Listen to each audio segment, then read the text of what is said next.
Hello everyone, my self उत्तम सिंह चौधरी और आज की क्लास में अपन कवर करेंगे 9th क्लास के फिजिक्स का पार्ट मोशन। देखिए, लास्ट क्लासेस में मैंने आपको क्या पढ़ाया था, मैं आपको उसका एक क्विक रिवीजन दे देता हूं। सबसे पहले इस चैप्टर में अपन ने पढ़ा था डिस्टेंस और डिस्प्लेसमेंट क्या होता है, डिस्टेंस एंड डिस्प्लेसमेंट, जिसके न्यूमेरिकल्स मैंने आपको सॉल्व कराए थे कि डिस्टेंस होता है actual length of path and displacement is the shortest distance between the initial and final position.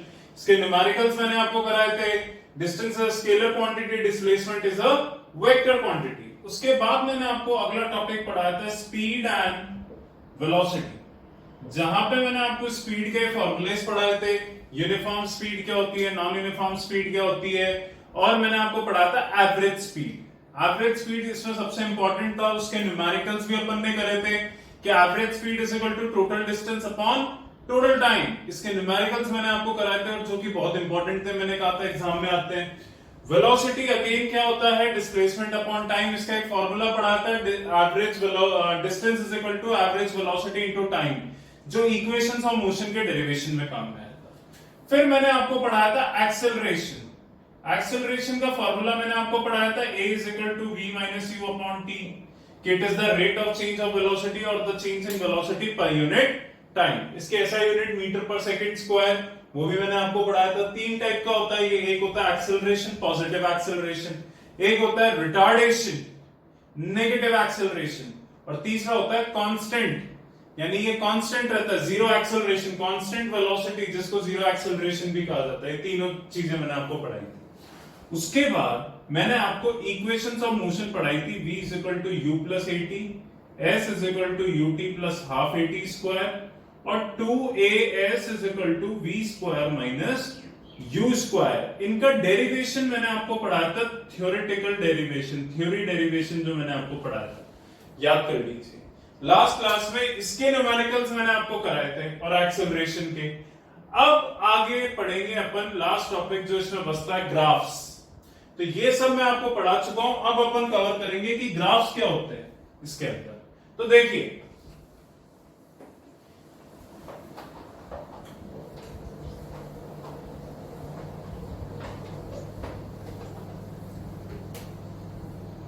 देखिए सबसे पहले आते हैं डिस्टेंस टाइम ग्राफ। क्या आते हैं? डिस्टेंस टाइम ग्राफ, यानी जो भी मोशन होता है उसको अपन ग्राफ पे ड्रॉ कर सकते हैं। वाई एक्सिस पे डिस्टेंस आ गया, this is the origin, and x axis पे टाइम आ गया। अब देखिए, अगर ये ग्राफ अपवर्ड स्लोपिंग यूं बनता है तो इसे कहते हैं कि बॉडी की स्पीड बढ़ रही है। इसे क्या कहते हैं?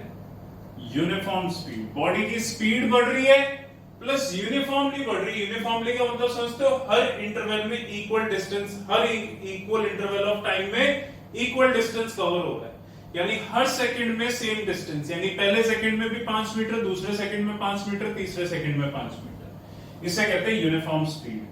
अगर यही ग्राफ, डिस्टेंस टाइम ग्राफ, थोड़े छोटे ग्राफ बनाऊंगा मैं जिससे सारे बन जाए, अगर यही डिस्टेंस टाइम ग्राफ आपका यू बनता है, इसका मतलब आपकी बॉडी की जीरो स्पीड है, यानी बॉडी रेस्ट पे। दिमाग लगा, सोच लो आप ये चीज कि डिस्टेंस बढ़ ही नहीं रहा, डिस्टेंस सेम है और टाइम चलता जा रहा है, यानी बॉडी रुकी हुई है। डिस्टेंस नहीं बढ़ रहा, इसका मतलब बॉडी रुक गई। तीसरा, अगर ये ग्राफ आपका यू कर्व बनता है, आपका डिस्टेंस टाइम ग्राफ अगर कर्व बनता है, ऐसे स्ट्रेट लाइन नहीं बनता और ऊपर जा रहा है, इसका मतलब वेरिएबल स्पीड है, नॉन यूनिफॉर्म स्पीड है। बोलो क्लियर है क्या? Is that clear? अगर ये डिस्टेंस की जगह डिस्प्लेसमेंट आ जाए तो आपकी uniform velocity, zero velocity, variable velocity हो जाएगी और कोई डिफरेंस नहीं है। ठीक है, क्लियर है? अगला आता है वेलोसिटी टाइम ग्राफ, या मैं बोल लेता हूं स्पीड टाइम ग्राफ। क्या? Speed time graph. देखिए, ये रही आपकी वाई एक्सिस पे स्पीड और एक्स एक्सिस पे टाइम। अगर ये ग्राफ यूं बनता है, स्ट्रेट लाइन अपवर्ड स्लोपिंग, इसका मतलब कहते हैं बॉडी का क्या हो रहा है? एक्सेलरेशन हो रहा है, और वो भी यूनिफॉर्म एक्सेलरेशन हो रहा है। अगर ये स्पीड टाइम ग्राफ आपका यू बन जाए, इसका मतलब बॉडी रेस्ट पे नहीं है, बॉडी की स्पीड कांस्टेंट हो गई, यानी जीरो एक्सेलरेशन। याद कर लो, बॉडी की स्पीड सेम है, यानी स्पीड में कोई चेंज ही नहीं आ रहा। और तीसरा आता है कि अगर आपका स्पीड टाइम ग्राफ डाउनवर्ड बन जाए,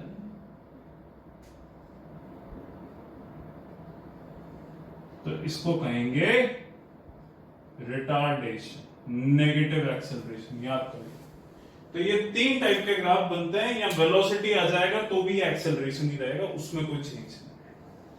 तो एक तो होते हैं डिस्टेंस टाइम ग्राफ, एक होते हैं स्पीड या वेलोसिटी टाइम ग्राफ, या डिस्टेंस या डिस्प्लेसमेंट टाइम ग्राफ बोलो क्लियर है?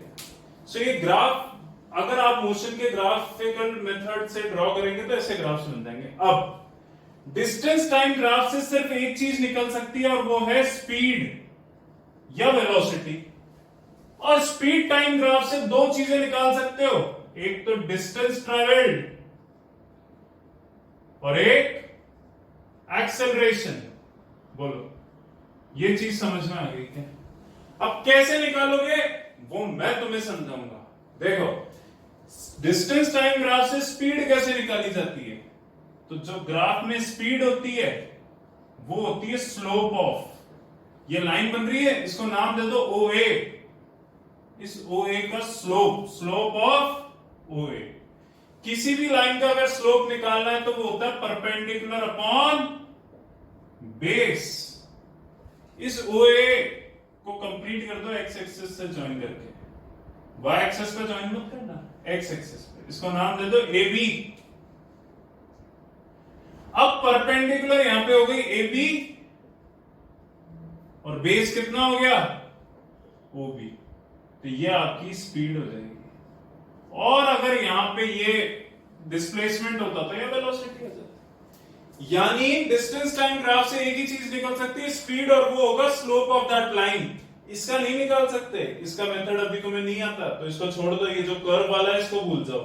या तो वैसे स्पीड 0, या तो वैसे 0 स्पीड है, तो या तो स्पीड 0 हो जाएगी, सिर्फ इसमें निकाल सकते हो। अब बात करते हैं कैसे निकाल। तो बेटा रियलिटी में मान लो या तुम्हें दे रखा होगा 1 2 3 4 5 6, या दे रखा होगा 10 20 30 40 50 60। तो अब तुम ये देखोगे ये क्या हो गया 60, तो ये पूरा कितना हो गया 60, ये पूरा कितना हो गया 6, तो यहाँ वैल्यू पुट कर दोगे 60/6, यानी सॉल्व होकर आंसर आ जाएगा 10, यानी तुम्हारी स्पीड हो जाएगी 10 मीटर पर सेकेंड। बोलो क्लियर है? कैसे पॉइंट, इज दैट क्लियर? उन ग्राफ में से क्या निकाल सकते हैं? डिस्टेंस ट्रेवल्ड और एक्सेलरेशन। तो डिस्टेंस ट्रेवल्ड निकालने का तरीका तो सुन लेना, एरिया अंडर कर्व, ये मान लो इसको OA नाम दे दो, एरिया अंडर कर्व OA। अब इस OA के अंडर जो एरिया है ज्वाइन कर देना इसको, जैसा मैंने बताया था, इसको B नाम दे देना, ये परपेंडिकुलर, ये ट्राइंगल हो गया, ट्राइंगल का एरिया निकाल लेना, हाफ बेस इनटू हाइट। तो बेस में क्या आ जाएगा OB, और हाइट में क्या आ जाएगी AB। सॉल्व करके डिस्टेंस निकालना।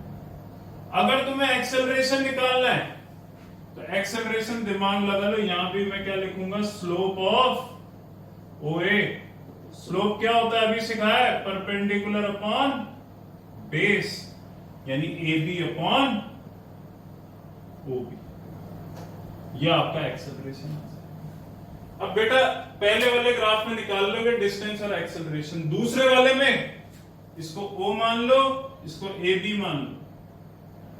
तो यहां तो एक्सेलरेशन वैसे 0 होगा, पर यहां डिस्टेंस निकाल सकते हो, और उसको निकालने का तरीका इसको एक्स एक्सिस पे ज्वाइन करना है, इसको C नाम देना, AB के अंडर का एरिया, तो एक रेक्टेंगल है, तो यहां पे एक्सेलरेशन तो 0 हो जाएगा, डिस्टेंस हो जाएगा एरिया अंडर कर्व AB, और वो हो जाएगा एरिया ऑफ रेक्टेंगल OABC, यानी लेंथ इंटू ब्रेथ, यानी OC इंटू BC।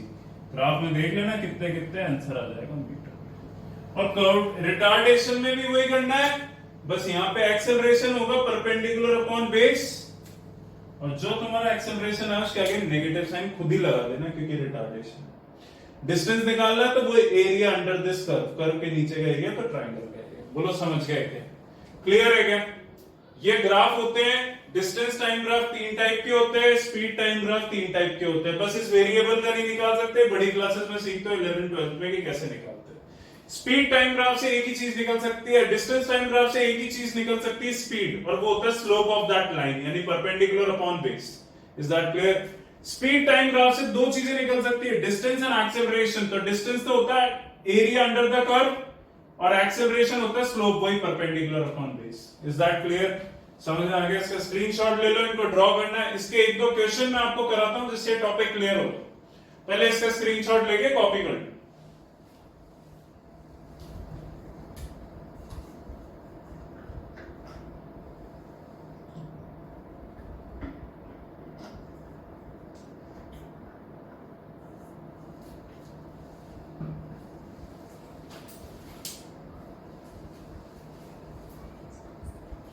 देखो इसका क्वेश्चन,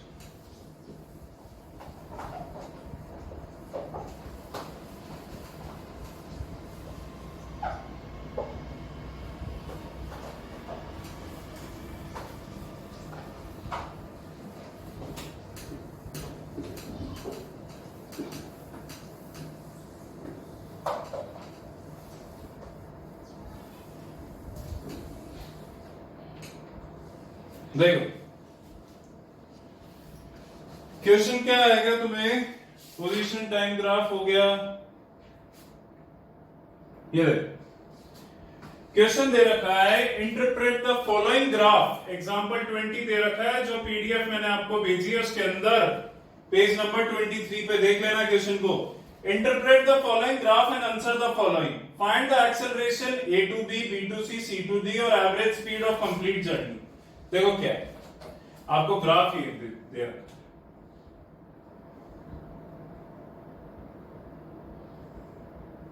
ये पॉइंट P है, ये पॉइंट Q है, ये 0 1 2 3 एंड 4, और ये आपको दे रखा है 0 5 और ये आपको दे रखा है 10। ये स्पीड है y एक्सिस पे मीटर पर सेकंड में, और यहां पे क्या है? टाइम है सेकंड्स में। बोले क्लियर है?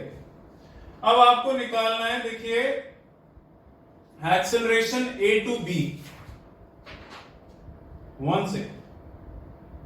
इंटरप्रेट द फॉलोइंग ग्राफ, उल्टा सीधा कैसे दे रखा है? देखिए ग्राफ गलत दे रखा है इस क्वेश्चन में। Interpret the following graph, graph गलत दे रखा है। देखिए होगा क्या, ये a to b इसने बोला है, b to c average speed, graph गलत दे दिया आपको। दूसरा क्वेश्चन देख लो, ग्राफ गलत दे रखा है, मार्किंग नहीं कर रखी, और दूसरा क्वेश्चन दूसरा है। तो अगला क्वेश्चन देख लीजिए आप, जैसे ये सेम ही ग्राफ है, बस यहां पे 5 आ जाएगा।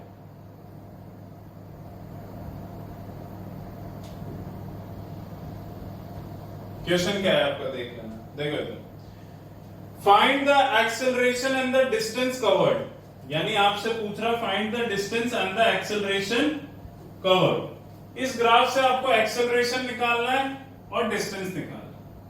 तो एक्सेलरेशन क्या होता है? देखो ये रिटार्डेशन का ग्राफ होगा, डाउनवर्ड स्लोपिंग। तो स्लोप ऑफ क्या हो जाएगा? PQ। PQ का स्लोप कितना होगा? Perpendicular upon base. परपेंडिकुलर कितना है? OP, और बेस कितना है? OQ। सो ये कितना हो जाएगा? 10/5 यानी 2 मीटर पर सेकेंड स्क्वायर। और बेटा नेगेटिव खुद लगा देना क्योंकि रिटार्डेशन। डिस्टेंस जब तुम्हें निकालना है तो वो कितना होगा? एरिया अंडर कर्व PQ, यानी एरिया ऑफ ट्राइंगल OPQ, जो कितना होगा? हाफ। बेस की जगह आ जाएगा 5 और हाइट की जगह आ जाएगा 10। 2 से कट गया 5 टाइम्स, आंसर आ गया 25 मीटर। ये आ गया डिस्टेंस। बोलो क्लियर है? एक ग्राफ और बनाता हूं, उसको भी ढंग से देखना।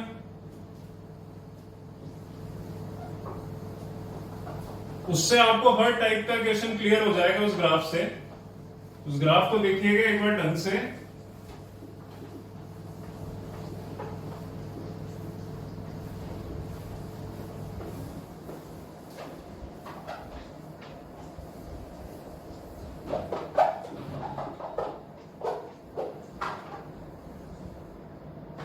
देखो, speed time graph,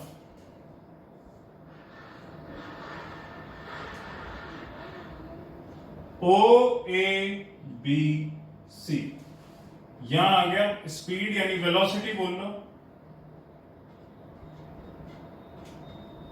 0, 5, 10, 2,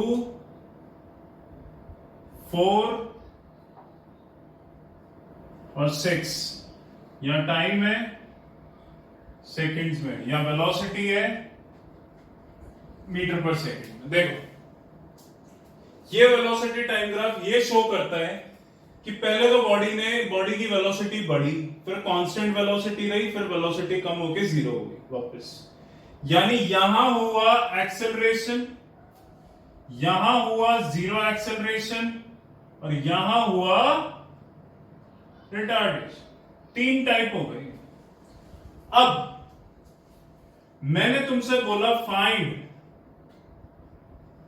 acceleration from O to A, second distance traveled for A to B, और third retardation या फिर distance covered for entire journey, distance covered for entire journey। तो बेटा ढंग से देख, पहले पार्ट में तुम्हें एक्सेलरेशन निकालना है जो कि होगा O से A तक निकालना है। तो स्लोप ऑफ OA यानी परपेंडिकुलर अपॉन बेस, परपेंडिकुलर इसको मान लो D पॉइंट, तो परपेंडिकुलर क्या हो जाएगा AD अपॉन OD। AD कितना हो गया 10, OD कितना हो गया 2, यानी 10 अपॉन 2, आंसर आ गया 5 मीटर पर सेकेंड स्क्वायर। सेकंड क्या होगा A से B तक डिस्टेंस ट्रैवल्ड। अब सिर्फ A से B निकालना है, तो एरिया अंडर कर्व AB, और AB के अंडर क्या आ रहा है बेटा ढंग से देख लो, एक रेक्टेंगल आ रहा है, तो एरिया ऑफ रेक्टेंगल ABED, और वो क्या होगा लेंथ इनटू ब्रेथ। लेंथ कितनी होगी, ये कितना होगा 2 से 4 है, तो ये कितना होगा 2, और ये कितना होगा 10, यानी 2 इंटू 10 यानी कितना आ गया 20। डिस्टेंस आ गया। अब थर्ड पार्ट में मुझे डिस्टेंस निकालना है फॉर द एंटायर जर्नी, पूरी जर्नी के लिए। वो क्या होगा दिमाग लगा लीजिए, डिस्टेंस जो होगा वो एरिया अंडर कर्व, कौन सा कर्व OABC, क्योंकि पूरी जर्नी का डिस्टेंस निकालना है। OABC के अंडर क्या बन रहा है एक ट्रेपीजियम, तो मुझे यहां पे क्या निकालना पड़ेगा area of trapezium OABC। Trapezium का एरिया होता है half sum of parallel side into distance between them, तो ये हो गई 6 और ये हो गई 2, तो सम ऑफ पैरेलल साइड कितना हो जाएगा 6 + 2 इनटू डिस्टेंस बिटवीन देम यानी 10। तो आपको सॉल्व होके कितना आ जाएगा हाफ इंटू 8 इंटू 10, काट दीजिएगा इसको 4, आंसर आ जाएगा 40 मीटर। यानी पूरी जर्नी में 40 मीटर होगा, A से B तक 20 होगा, तो इन दोनों में फिर 20 बच जाएगा, और एक्सेलरेशन यहां होगा 5। अब ये इसके इक्वल है, तो यहां रिटार्डेशन होगा -5, ध्यान रखना इस चीज को। ये दोनों इक्वल है, यहां पूरा 40 है, 40 मीटर कवर करेगा पूरा, यहां पे 20 हो रहा है, तो यहां 10-10 हो जाएगा, क्योंकि ये ग्राफ जो है तुम्हारा इक्वल दे रखा है। तुम्हें करना क्या है वो मैं बता देता हूं, क्वेश्चंस क्या करने हैं देखिए, मैं लिख देता हूं जो पीडीएफ में भेज रहा हूं उसमें एग्जांपल 17, 18, 19, 20 तो गलत दे रखा है आपको, क्वेश्चन नंबर 6, 7, 8, 9। ये ग्राफ के क्वेश्चन है जो आपको करना है। इसके बाद इक्वेशंस का डेरिवेशन आएगा ग्राफिकली और यूनिफॉर्म सर्कुलर मोशन जो नेक्स्ट वीडियो में कवर हो जाएगा। देखिए अब इस चैप्टर में बचता है कि ग्राफ पढ़ने के बाद इन ग्राफ्स के थ्रू इक्वेशंस का डेरिवेशन, जो तीन इक्वेशंस आपने पढ़ी है, v is equal to u plus a t, s is equal to u t plus half a t square, 2as is equal to v square minus u square, इन तीनों इक्वेशंस का डेरिवेशन आपका आएगा ग्राफिकली, आपको डिराइव करना पड़ेगा, ठीक है। और एक यूनिफॉर्म सर्कुलर मोशन, उसके एक दो न्यूमेरिकल्स, ये आपका टॉपिक बचा है। उसके बाद ये चैप्टर हो जाएगा कंप्लीट। फिर मैं इसकी वर्कशीट आपको भेज दूंगा जो आपको पूरे चैप्टर की सॉल्व करनी है। अभी आप इसका स्क्रीनशॉट ले ले, ये क्वेश्चन कॉपी कर ले और ग्राफ्स जो मैंने बनाए उनको प्लीज ड्रॉ करो, क्योंकि वो जब तक आप ड्रॉ नहीं करोगे आपको समझ में नहीं आएगा। Thank you so much. इसको आप स्क्रीनशॉट लेके कॉपी करो।